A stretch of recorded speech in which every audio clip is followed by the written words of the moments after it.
ഞാൻ ഭയങ്കര ഒരു മോശം സ്റ്റേജിലൂടെ കടന്നു പോയിക്കൊണ്ടിരിക്കുന്ന കുറച്ച് കാലഘട്ടമായിരുന്നു ഈ കഴിഞ്ഞ ഒരു 1-2 വർഷം. ഞാനത് ഒരുപാട് വട്ടം പറഞ്ഞിട്ടുണ്ട്. ഞാൻ പറഞ്ഞില്ലേ, ഈ ഡിപ്രഷൻ എന്ന് പറഞ്ഞാല് പലർക്കും പല രീതിയിലായിരിക്കാം. എനിക്ക് ഭയങ്കര കരച്ചിലുണ്ട്, നമുക്ക് വിശപ്പില്ല, ദാഹമില്ല, ഒന്നിനും തോന്നാത്തൊരു സമയമായിരുന്നു എനിക്ക്. ഒരു രാത്രി എനിക്ക് തോന്നി ചിലപ്പോ ഇവൻ എൻ്റെ ലൈഫിലേക്ക് വന്ന ഞാൻ കുറച്ചും കൂടെ ഒക്കെ ബെറ്റർ ആയി ഫീൽ ചെയ്തേക്കാം. കാരണം എന്നോട് ഒരുപാട് ആൾക്കാർ പറയാനും തുടങ്ങി. എന്റെ പ്രിയപ്പെട്ട പെങ്ങളോട് എനിക്കൊരു അപേക്ഷയേ ഉള്ളൂ, നീ എന്ത് വേണമെങ്കിലും ചെയ്തോളൂ, നീ എന്ത് വൃത്തികേട് വേണമെങ്കിലും കാണിച്ചോ, നിനക്ക് സ്വാതന്ത്ര്യമുണ്ട്, നിന്നെ ചോദിക്കാനും തടയാനും ആരുമില്ല, എന്ത് വേണമെങ്കിലും നിനക്ക് ചെയ്യാം. അതിനാ നിനക്കെതിരെ ആരെങ്കിലും പറഞ്ഞ അവനെ പിടിച്ചകത്തിടാനും ആളുണ്ടോ, നിനക്ക് പ്രോത്സാഹനം തരാൻ ആളുണ്ടോ, നിനക്ക് കൊടി പിടിക്കാൻ ആളുണ്ടോ. എന്തായാലും ഇപ്പോൾ ഗബ്രിക്ക് ജാസ്മിനെ അറിയത്തേയില്ല. ജാസ്മിൻ എന്ന വ്യക്തിയെ ഈ ലോകത്ത് എവിടെയും വെച്ച് ഗബ്രി കണ്ടിട്ടില്ലാത്ത പോലെയാണ് പല ഇന്റർവ്യൂകൾ. ഹായ് ഒരുവൺ. അപ്പൊ ഞാനിന്ന് വന്നിരിക്കുന്നത് ജാസ്മിനെ കുറ്റം പറയാനോ അല്ലെങ്കിൽ ഗബ്രിയെ കുറ്റം പറയാനോ ഒന്നും അല്ല കേട്ടോ. ഞങ്ങളൊക്കെ അന്ന് ഒരുപാട് ജാസ്മിനോട് പറഞ്ഞ കാര്യമാണ്, ജാസ്മിനെ നീ പിന്നെ എന്താണ് ഒരു ഗബ്രിയുമായിട്ട് ഒരു ട്രിപ്പ് പോയിട്ടുണ്ടായിരുന്നു. അന്നേരം ഒരു ഹോട്ടൽ കുറെ 2-3 സ്ഥലത്ത് അതിനകത്ത് റൂം എടുത്തിട്ടുണ്ട്. അവർക്ക് ഒറ്റ റൂമിൽ ഇരുന്നിട്ട് അവർ രണ്ടുപേരും പറയുന്നത്, ഞങ്ങൾ ഇന്ന് ജാസ്മിൻ പറയുവാണ് ഞങ്ങൾ ഇന്ന് ഈ റൂമിലാണ് കിടക്കാൻ പോകുന്നത്, ഈ റൂമിലാണ് കിടന്നുറങ്ങാൻ പോകുന്നത് എന്നൊക്കെ പറഞ്ഞിട്ട് ഒരുപാട് തവണ ഓരോ റൂം കാണിച്ചിട്ട് പറയുന്നുണ്ടായിരുന്നു. അപ്പോഴൊക്കെ ഞങ്ങൾ പറയുന്ന ഒരു കാര്യമാണ്, ഇതൊക്കെ പ്രൈവറ്റ് ആക്കി വെക്കേണ്ട കാര്യമാണ്. നമുക്ക് മനുഷ്യനെന്ന് പറയുമ്പോൾ കുറച്ച് പ്രൈവറ്റ് മൊമെന്റ്സ് ഉണ്ടാവും. അപ്പൊ അതൊക്കെ പ്രൈവറ്റ് ആക്കി വെക്കുക. നിങ്ങൾ പബ്ലിക് ആക്കാൻ നിന്ന് കഴിഞ്ഞാൽ ഇപ്പൊ ഈ കണ്ടില്ലേ ഈ ഒരു അവസ്ഥ, എല്ലാരും കണ്ട ആകെ ചീഞ്ഞ് നാറിയില്ലേ. നീ എന്ത് വൃത്തികേട് വേണേലും ചെയ്തോ, പക്ഷെ ചെയ്യേണ്ടതൊന്നും നമ്മൾ ആരും പറയത്തില്ല. പക്ഷെ എല്ലാം പ്രൈവറ്റ് ആയിട്ട് ചെയ്യൂ. ശരിക്കും പറഞ്ഞാൽ ഇത് റീച്ചിനും പൈസയ്ക്കും വേണ്ടിയിട്ടല്ലേ ആ കിടന്ന് കാണിച്ചത്. എല്ലാം സീക്രട്ട് ആയിട്ട് വെക്കണം. എന്തിനാണ് നാട്ടുകാരെ അറിയിക്കുന്നത്? ഇനി അടുത്തതെന്ന് പറഞ്ഞാൽ ഗബ്രിയുടെ ഒരു ചെറിയൊരു വീഡിയോ വരുന്നുണ്ട് പുറത്തേക്ക്.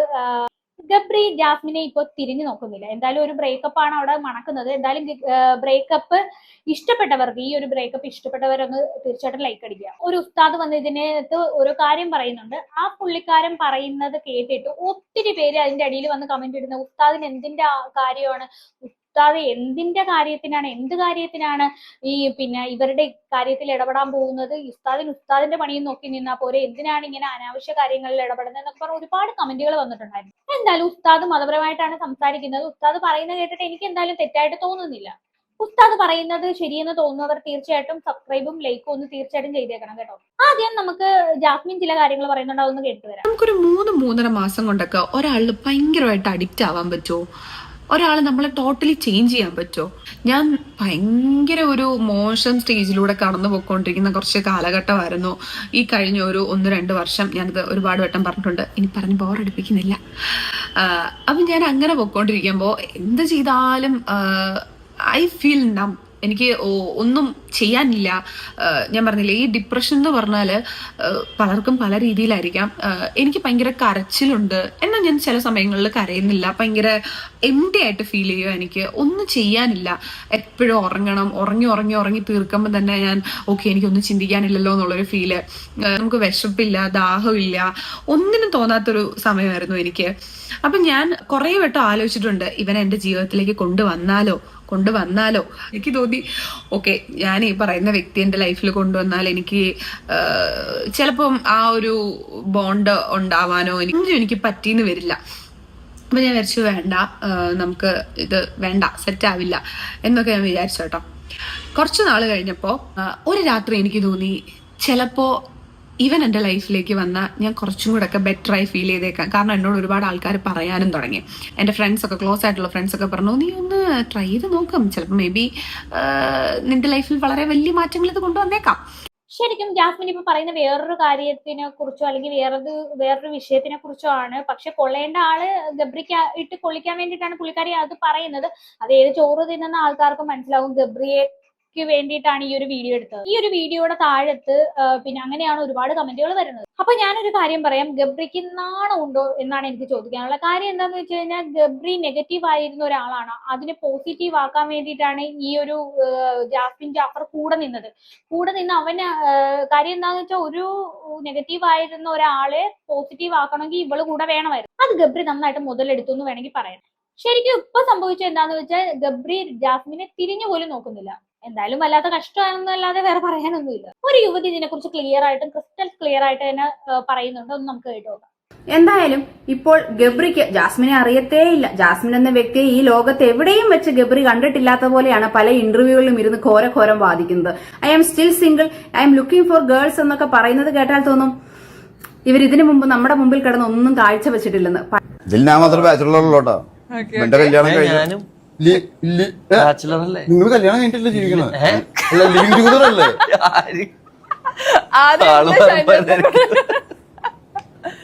ഞാൻ തെറ്റിദ്ധരിക്കപ്പെടുന്നതാണോ എന്നെ തെറ്റിദ്ധരിപ്പിക്കുന്നതാണോ എന്നറിയില്ല. ഞാൻ സിംഗിൾ ആണ്. He is single and bachelor and still looking for girls. Still? Okay.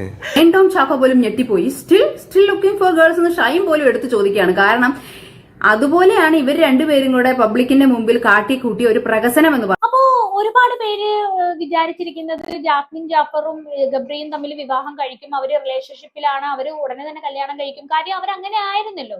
ആ ഒരു രീതിയിൽ ഒരുപാട് പേര് വിചാരിച്ചിട്ടുണ്ടായിരുന്നു. കേരളത്തിൽ ഇവരെ അറിയാവുന്ന അല്ലെങ്കിൽ ഇവരെ അറിയാവുന്ന ഒരു 30% പേര് വിചാരിച്ചിരുന്നത് ഇവർ തമ്മിൽ വിവാഹം കഴിക്കുമെന്ന് തന്നെയായിരുന്നു. നമ്മുടെ ലൈഫില് ജാസ്മിനോടാണ് പറയാനുള്ളത്, സീക്രട്ട് എന്ന് പറയുന്ന ഒരു സംഭവം നമ്മുടെ ലൈഫിൽ വേണ്ടതാണ്. അത് എന്ത് ചെയ്താലും പബ്ലിക്കിന് ഇട്ട് കൊടുക്കുന്നതുകൊണ്ടാണ് ജാസ്മിൻ ഇപ്പൊ ഈ കിടന്ന് അനുഭവിക്കുന്നത്. ബ്രേക്കപ്പുകളോ പ്രണയമോ സൗഹൃദമോ ഒന്നും തെറ്റല്ല. പക്ഷെ ഓരോ ജീവിതത്തിന് അല്ലെങ്കിൽ ഓരോ ചാപ്റ്ററിന് ഒരു ക്ലോഷർ വീടുമ്പോൾ അത് ക്ലോസ് ആയി എന്ന് ഒരു പ്രതിബദ്ധത ഇൻഫ്ലുവൻസേഴ്സ് എന്നുള്ള രീതിയിൽ, ലൈംലൈറ്റിൽ നിൽക്കുന്ന വ്യക്തികൾ എന്നുള്ള രീതിയിൽ നിങ്ങൾ കാണിക്കണം. കാരണം ഈ ബിഗ് ബോസിൽ നിന്ന് ഉടലെടുത്ത ആ ഒരു സംതിങ് സ്പെഷ്യൽ എന്ന് പറയുന്ന നിർവചിക്കാൻ പറ്റാത്ത ആ ബന്ധം മുമ്പോട്ട് പല രാജ്യങ്ങളിൽ കൂടെ ഒഴുകുന്നത് നമ്മൾ കണ്ടതാണ്. തായ്ലൻഡ്, റഷ്യ, അങ്ങനെ നിങ്ങൾ എല്ലായിടത്തും ഒരുമിച്ച് പോകുന്നതൊക്കെ നമ്മൾ കണ്ടതാണ്. സൗഹൃദമല്ല, എന്നാൽ പ്രണയമല്ല, ഇതിന്റെ ഇടയിലുള്ള എന്തോ ആണെന്നാണ് നിങ്ങൾ തന്നെ നിർവഹിച്ചുകൊണ്ടിരുന്നത്. ഇപ്പോഴും അത് അങ്ങനെ തന്നെയാണോ? ഇപ്പോഴും ആ ബന്ധം അങ്ങനെ തന്നെ ഉണ്ടോ? അങ്ങനെ ഉണ്ടെങ്കിൽ പിന്നെ വൈ ഗബ്രി വന്ന് ജാസ്മിനെ കണ്ടിട്ടേ ഇല്ല, അറിയത്തേ ഇല്ല, തെറ്റിദ്ധരിച്ചതാണ് എന്നൊക്കെ ഷൈനോട് പറയുന്നതെന്ന് നമുക്ക് മനസ്സിലാവുന്നില്ല. ഇനി പഴയതൊക്കെ എല്ലാവരും മറന്നു എന്നാണ് ഗബ്രി വിചാരിക്കുന്നത്. ഗബ്രിയോട് പറയാനുള്ളത്, ഒരിക്കലും നമ്മൾ ആരും മറക്കാത്ത ഒരു കാര്യമാണ് ബിഗ് ബോസ് സീസൺ 6. കാര്യം ഒരു വഴിഞ്ഞാട്ട ബിഗ് ബോസ് ആയിരുന്നു ഇത്. കാര്യം എന്താ വെച്ചാൽ എന്തൊക്കെയാണ് അതിനകത്ത് നടന്നത്? കെട്ടിപ്പിടിക്കുന്നു, ഉമ്മ കൊടുക്കുന്നു, കൂടെ കിടക്കുന്നു, ഭയങ്കര ഇതായിരുന്നു അതിനകത്ത്. ഗബ്രിക്ക് ഓർമ്മിക്കാൻ വേണ്ടിയിട്ട് ഞാൻ കുറച്ച് ദൃശ്യങ്ങളൊന്ന് കാണിക്കാം. സിമ്പിൾ ആയിട്ട് ഞാൻ പറഞ്ഞുതരാം. രണ്ട് സിമിലർ മൈൻഡഡ് ആയിട്ടുള്ള ആൾക്കാർ ഒരു പ്രഷർ സിറ്റുവേഷനിൽ ഇട്ടാൽ ഓപ്പോസിറ്റ് സെക്സിലുള്ള അട്രാക്റ്റീവ് ആയിട്ടുള്ള സിമിലർ മെന്റാലിറ്റി ഉള്ള പെട്ടെന്ന് കണക്ട് ആവാൻ സാധ്യതയുള്ള ആളുകളാണെങ്കിൽ ഹ്യൂമൻ ബോഡി റിയാക്ട് ചെയ്യും. Flash back. ഞാനെന്തോടാ നിന്റെ ഭാര്യയോ? അല്ല, കുളിക്കാൻ പോയി എന്നെ വിളിച്ചിരുത്തി അടുത്തിരുത്തി വന്ന് സംസാരിച്ച കയ്യിൽ ഉമ്മയൊക്കെ തന്ന് കുളിക്കാൻ. നമ്മുടെ ഉള്ളിൽ ഹോർമോൺസ് ഉണ്ട്, നമ്മുടെ ഉള്ളിൽ കുറെ പരിപാടികളുണ്ട്, നമുക്ക് കൺട്രോൾ ചെയ്യാൻ പറ്റാത്തൊരു കാര്യമുണ്ട്. അതിപ്പോ കല്യാണം കഴിഞ്ഞവരാണെങ്കിലും എന്താണെങ്കിലും തോന്നും. ഇന്നലെ കടിയായിരുന്നു. നമ്മുടെ ഉള്ളിൽ ഉള്ള ഹോർമോൺസ് ആണ് നമുക്ക് വരുന്ന ഫീലിംഗ്സിനെ കൺട്രോൾ ചെയ്യണത്.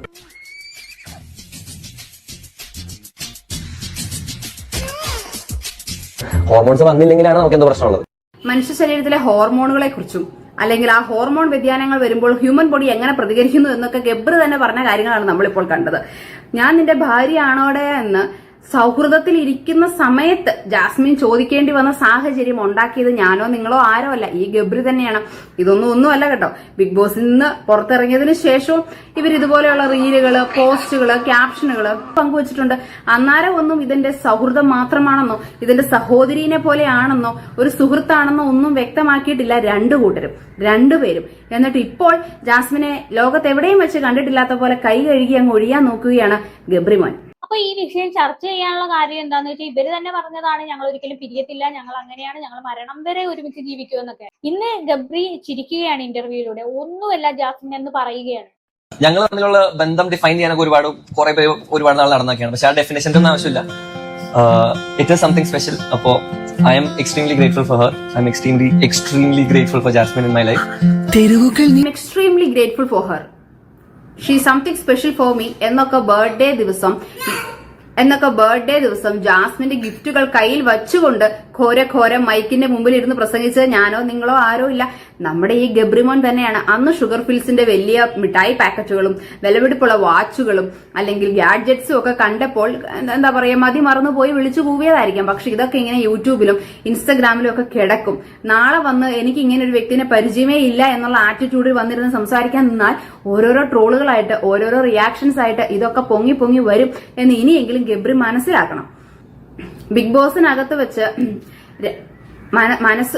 മനസ്സുകൊണ്ട് അടുപ്പമുള്ള രണ്ട് വ്യക്തികൾ ഒരുമിച്ചിരുന്നാൽ കുറെ നാൾ ഒരുമിച്ച് ചെലവഴിച്ചാൽ ഹ്യൂമൻ ബോഡി അതിന് പ്രതികരിക്കും. ഹ്യൂമൻ ബോഡി അതിൽ നിന്ന് പ്രചോദനം ഉൾക്കൊണ്ട് കൈ പിടിക്കാനോ അല്ലെങ്കിൽ ഹഗ് ചെയ്യാനോ ഒക്കെ ശ്രമിക്കുമെന്നൊക്കെ വിളിച്ചു പറഞ്ഞ ഗബ്രി സ്വന്തം ആക്ട് കൂടി ഒന്ന് ശ്രദ്ധിക്കണം. പിന്നെ ജാസ്മിന്റെ ഒരു ഇതുണ്ടായിരുന്നു, ഞാൻ ഒരു ഇന്റർവ്യൂ വന്നിട്ടുണ്ടായിരുന്നു, ഞാൻ പെർഫ്യൂം അടിക്കത്തില്ല, ഞാൻ ഹറാമാണ്. പക്ഷെ ഇപ്പൊ എല്ലാ കാര്യങ്ങളും പുള്ളിക്കാരിക്ക് ഹലാലായിട്ടുണ്ട് കേട്ടോ.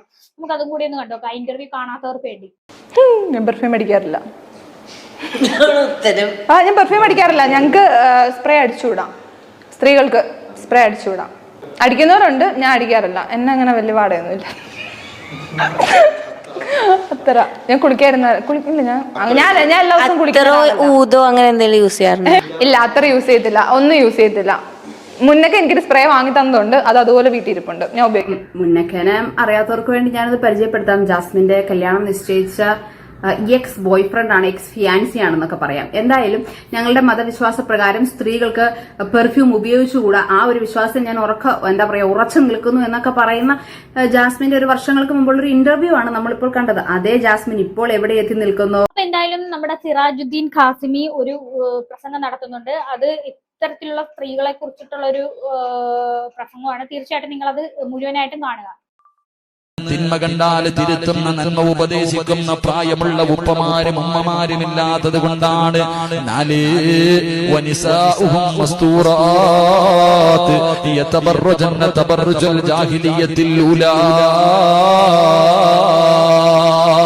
അല്ലാഹുവിന്റെ പ്രവാചകൻ പറയുന്ന നാലാമത്തെ കാരണം എന്തെന്നറിയുവോ? ഇന്നത്തെ പെണ്ണുങ്ങളുടെ ജീവിതത്തിന്റെ ശൈലികളാ, ഇന്നത്തെ പെണ്ണുങ്ങളുടെ പ്രവർത്തനങ്ങളാണ്. 6 നൂറ്റാണ്ടിലെ കാട്ടറബികളായ പെണ്ണുങ്ങളെ പോലും തോപ്പിച്ച് കളയുന്ന രീതിയില്, അവരെ പോലും പരാജയപ്പെടുത്തി കളയുന്ന രീതിയില് എന്റെ പ്രിയപ്പെട്ട സഹോദരിമാരുടെ ജീവിതം അങ്ങനെയാണല്ലോ. എന്റെ പ്രിയപ്പെട്ട പെങ്ങന്മാര്, ഉള്ളത് പറഞ്ഞതിന്റെ പേരിൽ നിങ്ങൾ എന്നെ എന്ത് പറഞ്ഞാലും എനിക്കൊന്നുമില്ല. നിങ്ങൾ എന്നോട് ദേശം കാണിച്ചെന്ന് പറഞ്ഞിട്ട് എനിക്കൊന്നുമില്ല. നിങ്ങളുടെ സ്നേഹം കിട്ടുന്നതിന് വേണ്ടി ഞാനിത് പറയാതെ ഇരുന്ന നാളെ അല്ലാഹു നരകത്തിൽ എടുത്തു വെക്കുന്ന ഒന്നാമത്തെ വിറക് എന്റെ ശരീരമായിരിക്കും പെങ്ങള്. അതുകൊണ്ട് എന്റെ പ്രിയപ്പെട്ട ഉമ്മമാരോട് പെങ്ങന്മാരോട് അല്ലാഹുവേ, ഇന്നത്തെ മുസ്ലിം പെണ്ണിന്റെ ജീവിത ശൈലികൾ കണ്ടാൽ, അവളുടെ നടത്തവും അവളുടെ സ്വഭാവവും അവളുടെ പ്രവർത്തനങ്ങളും കണ്ടാൽ എന്റെ പ്രിയമുള്ളവരെ നമുക്ക് അത്ഭുതം സംഭവിച്ചു പോവുകയാണ്. ഇന്നത്തെ പെണ്ണുങ്ങൾക്ക് എന്തേ സംഭവിച്ചത്? ഇന്നത്തെ എന്റെ പ്രിയപ്പെട്ട പെങ്ങന്മാർക്ക് എന്തേ സംഭവിച്ചത്? എന്തെല്ലാം കോമാളിത്തരങ്ങളാണ്, എന്തെല്ലാം പീക്കൂത്തുകളാണ്. അല്ലാഹുവിനും അവന്റെ പ്രവാചകനും ഇഷ്ടപ്പെടാത്ത കാര്യങ്ങൾ ചെയ്യുന്നതിൽ എന്റെ പെങ്ങൾക്ക് യാതൊരു പേടിയുമില്ല. അവൾക്ക് മരണത്തെക്കുറിച്ചുള്ള ചിന്തയില്ല, ഖബറിനെ കുറിച്ചുള്ള ചിന്തയില്ല, നാളെ പടച്ച റബ്ബിന്റെ പരലോകത്ത് ചെന്ന് നിൽക്കേണ്ടവളാണെന്നുള്ള ഓർമ്മയില്ല. ചെയ്തു കൂട്ടിയത് മുഴുവനും പിടിച്ചു നിർത്തിയിട്ട് അല്ലാഹു എന്നെ ചോദിക്കുന്ന ഒരു ദിവസം വരാനുണ്ടെന്ന് എന്റെ പ്രിയപ്പെട്ട പെങ്ങന്മാര് മറന്നു പോവുകയാണ്. എല്ലാവരും ടിക്ടോക്കിന്റെ പുറകിലാ. എന്റെ പ്രിയപ്പെട്ട മുസ്ലിം പെണ്ണേ, അല്ലാഹുവേ, പണ്ടുള്ള പെണ്ണുങ്ങൾ തന്റെ മുഖം മറ്റൊരുത്തനെ കാണുന്നത് പേടിച്ചിരുന്ന ഒരു കാലമുണ്ട്, ഉണ്ടായിരുന്ന ഒരു കാലമുണ്ട്. അവന്റെ മുന്നിൽ വന്ന് സംസാരിക്കാൻ മടി കാണിച്ചിരുന്ന പെണ്ണുങ്ങളുടെ കാലമുണ്ട്. പക്ഷേ ഇന്ന് പടച്ചവനെ, എന്റെ സഹോദരിമാര് പടച്ചവനെ ടിക്ടോക്ക് എടുത്ത് ഫേസ്ബുക്കിൽ ഇട്ടിട്ട് ലൈക്ക് തണ്ടുന്ന കാലവാ. എന്റെ പ്രിയപ്പെട്ട പെങ്ങന്മാരോട് ചോദിക്കുകയാ, നിങ്ങൾക്ക് എങ്ങനെ കഴിയുന്നു പെങ്ങള്?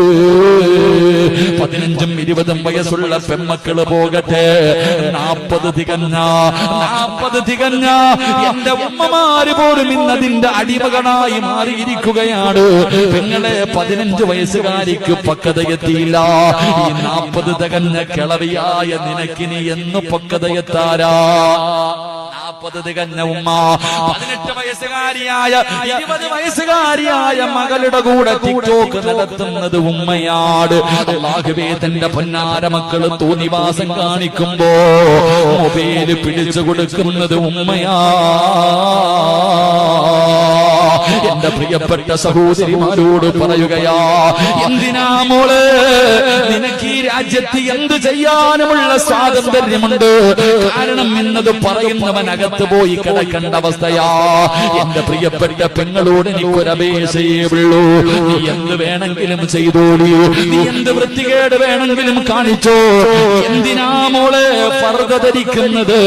എന്തിനാ മോളെ ഫർദ ധരിക്കുന്നത്? അതൊരു പുണ്യമായ വസ്ത്രമല്ലേ? അത് ആയിഷ ബീവി ധരിച്ചതല്ലേ? അത് ഖദീജ ബീവി ധരിച്ചതല്ലേ?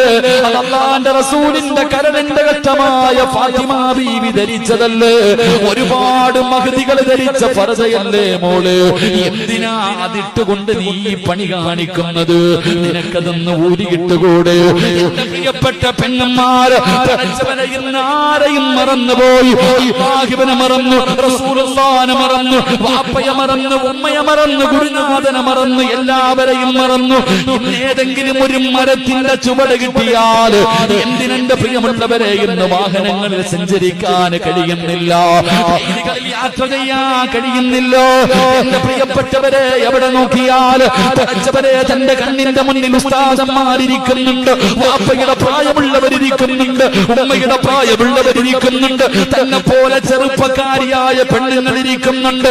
ഇതെല്ലാവരും മുന്നിലിരിക്കുമ്പോഴും അമുസ്ലിമായ കൂട്ടുകാരന്റെ മടിത്തട്ടിൽ കിടക്കുന്ന എന്റെ പ്രിയപ്പെട്ട പെങ്ങള് ഇങ്ങനെ കഴിയുന്നടി നിനക്കിങ്ങനെ കാണിക്കാറ് ആരിരുന്നാലും നാണമില്ല. അവന് ലജ്ജയുണ്ട്, അവന് ലജ്ജയുണ്ട്. പക്ഷേ നമ്മുടെ സമുദായത്തിന് ലജ്ജയില്ല. അവനൊടിഞ്ഞു മാറിയാലും വിടില്ല. അവന്റെ തോളിലൂടെ കൈയിട്ട് കൊണ്ട് ഉസ്താദന്മാരുടെ മുന്നിലിരുന്ന് സെൽഫി എടുക്കുന്ന പെണ്ണുങ്ങളുടെ കാലമാ. ഏതെങ്കിലും ഒരു മരത്തിന്റെ ചുവട് കിട്ടിയാൽ, ഏതെങ്കിലും ഒരു മരത്തിന്റെ ചുവട് കിട്ടിയാ അവിടെ ഇരുന്നു കൊണ്ട് റബ്ബേ തന്റെ വികാരം തീർക്കുന്ന പെണ്ണുങ്ങളുടെ കാലമാ. എന്റെ പ്രിയപ്പെട്ട സഹോദരിമാരോട് എനിക്ക് പറയാനുള്ളത്, എന്തിനും നിനക്ക് സ്വാതന്ത്ര്യമുണ്ട്. നിന്നെ ചോദിക്കാനും തടയാനും ആരുമില്ല. എന്ത് വേണമെങ്കിലും നിനക്ക് ചെയ്യാം. അതിനാ നിനക്കെതിരെ ആരെങ്കിലും പറഞ്ഞ അവനെ പിടിച്ചകത്തിടാനും ആളുണ്ട്. നിനക്ക് പ്രോത്സാഹനം തരാൻ ആളുണ്ട്. നിനക്ക് കൊടി പിടിക്കാൻ ആളുണ്ട്. നിന്നെ സഹായിക്കാൻ ആളുണ്ട്. പക്ഷേ ഇങ്ങനെ നടക്കുന്ന പെണ്ണുങ്ങളോട് എനിക്ക് പറയാറുള്ളത്, ഒരു ദിവസം നിനക്ക് വരുമ്പോ നീ ഇവരെ എല്ലാവരെയും വിളിക്കണം മോളെ. ഇതെല്ലാം കഴിഞ്ഞിട്ട് ഇന്ന് നിന്റെ കൂടെ എല്ലാവരുമുണ്ട്. പക്ഷേ ഒരു ദിവസം നിന്റെ കണ്ണിന്റെ മുന്നിലേക്ക് മലക്കുൽ മൗത്ത് അസ്റായീൽ فكشفنا عنك غطاءك فبصرك اليوم حديد. നിന്റെ കണ്ണിന്റെ മുന്നിലേക്ക് മലക്കുൽ മൗത്ത് മണിയായികളും ഇറങ്ങി വരും. അവർ പറയും കൊണ്ടുപോകാമെന്നതാടി, നിന്നെ റൂഹ് പിടിക്കാമെന്നതാണ്. വിളിക്ക് കൊടി പിടിച്ചവര്, പ്രോത്സാഹനം തന്നവര്, കൂടെ നടന്നവര്, സൈർ ചെയ്തവര്, നിനക്ക് ലൈക്ക് തന്നവര്, എല്ലാവരെയും വിളിക്കില്ല. പടച്ചവനെ ആ മരണത്തിന്റെ രംഗം ഇങ്ങനെ കടന്നു വരുമ്പോ അവരുകൾ പറയുന്നു, കല്ല ഇതാ ബലഗത്തി തറാകിയ വകീല മൻ റാക വമന്ന അന്നഹുൽ ഫിറാക വൽതഫതി സാഖു ബിസാഖ ഇലാ റബ്ബിക യൗമഇദിനിൽ മസാഖ. മലക്കുകൾ പറയുന്ന ദിവസം ആര് വരുമടി നിന്നെ രക്ഷിക്കാൻ? ആ മരണത്തിൽ നിന്ന് രക്ഷിക്കാൻ ആരാ നിനക്ക് വരുന്നത്? ഇതെല്ലാം കഴിഞ്ഞിട്ട് നാള് ഇന്നിങ്ങനെ നടക്കുമ്പോ അമ്മ നിന്നെ ഇങ്ങനെ വെറുതെ വിട്ടിരിക്കുകയാണ്. ഓന്തോടിയാൽ എവിടെ വരെ ഓടും പെണ്ണ്, നീ പോയാൽ എവിടെ വരെ പോകുമടി? ഈ ഓട്ടത്തിനൊരവസാനമുണ്ട്.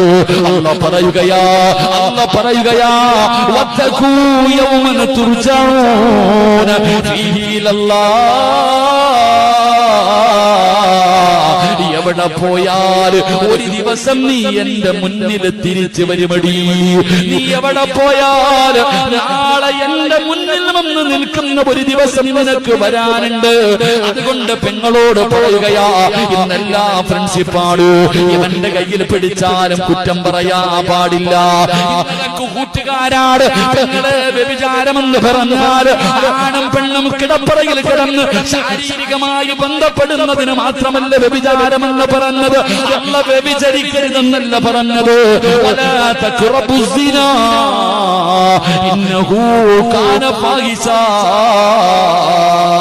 വ്യഭിചരിക്കരുതെന്നല്ല പറഞ്ഞത്.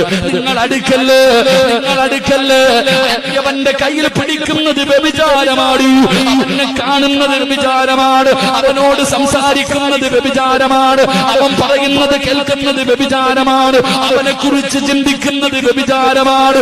ഇത് വ്യഭിചാരമാണ്, വ്യഭിചാരമാണ്. ഇങ്ങനെ വ്യഭിചരിച്ച് നടക്കുന്നവന്റെ ആയുസ് കുറവാണ്. ഇങ്ങനെ വ്യഭിചരിച്ച് നടക്കുന്നവന്റെ ആയുസ് കുറവാണ് പൊന്നുമോനെ. അതുകൊണ്ട് എന്റെ പ്രിയപ്പെട്ട പെങ്ങന്മാരോട് പറയുകയാ, അഹങ്കാരം കുറയ്ക്ക് പെണ്ണേ, ഒന്ന് താഴെ ഇറങ്ങടി പൊന്നുമോളെ. 50 വയസ്സുള്ള നിന്റെ ഉമ്മ ചെയ്യാത്ത പാപം ഈ 18 വയസ്സിന് നീ ചെയ്തില്ലേ പൊന്നുമോള്. 20 വയസ്സുള്ള 25 വയസ്സുള്ള പെങ്ങളോട് ഞാൻ ചോദിക്കുകയാ, നിന്റെ ഉമ്മയുടെ ഉമ്മ 60 വയസ്സ് 70 വയസ്സ് വരെ ജീവിച്ചവരാ. നിന്റെ അടുക്കൽ എത്രയോ പ്രായം ചെന്ന ഉമ്മ ഇരിപ്പുണ്ട്. ആ ഉമ്മ 60 കൊല്ലം കൊണ്ട് ചെയ്യാത്ത പാപം മോളെ നിന്റെ ഈ ചെറിയ പ്രായത്തിൽ ചെയ്ത് കളഞ്ഞില്ലേടി. ഇനിയെങ്കിലും നിനക്കൊന്ന് നന്നായിക്കൂടെ, ഇനിയെങ്കിലും ഇതെല്ലാം ഒന്ന് നിർത്തിക്കൂടെ. ദൈവത്തോടെ എനിക്ക് പറയാറുള്ളത് എന്റെ പെങ്ങന്മാർ. അപ്പോ പ്രസംഗം കണ്ടെന്ന് വിചാരിക്കുന്നു. ഉസ്താദിന്റെ പ്രസംഗം എല്ലാവർക്കും ഇഷ്ടമായെന്ന് വിചാരിക്കുന്നു. അപ്പൊ എന്തായാലും തീർച്ചയായിട്ടും നിങ്ങൾക്ക് ഇത് ഇഷ്ടപ്പെട്ടിട്ടുണ്ടെന്നുണ്ടെങ്കിൽ തീർച്ചയായിട്ടും ലൈക്കും കമന്റും സബ്സ്ക്രൈബും എല്ലാം ചെയ്യണം. എന്താണ് ഇത് കണ്ടിട്ട് നിങ്ങൾക്ക് തോന്നുന്നതെന്ന് വെച്ചാൽ താഴെ കമന്റ് ബോക്സിൽ കമന്റ് ചെയ്യണം. അപ്പൊ അടുത്തൊരു വീഡിയോ കാണാം. അതുവരെ ബൈ ബൈ.